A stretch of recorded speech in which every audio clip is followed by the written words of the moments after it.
If you want to maintain your privacy on Telegram by hiding your online status, follow these simple steps to adjust your settings. Step 1. Open Telegram. Launch the Telegram app on your device. Ensure you are logged into your account to access the settings. Step 2. Go to Settings. Tap on the 3 horizontal lines in the top left corner of the settings icon to open the menu. From the menu, select Settings to enter the settings menu. Step 3. Privacy and Security. In the settings menu, look for the Privacy and Security option.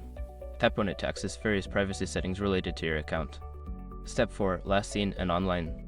Find the Last seen and online section within the Privacy and Security settings. Tap on it to view options for controlling who can see your online status. Step 5. Adjust your settings. Choose the option that best fits your needs. You can select Nobody to hide your online status from everyone or my contacts to limit visibility to only your saved contacts. Confirm your selection to save the changes.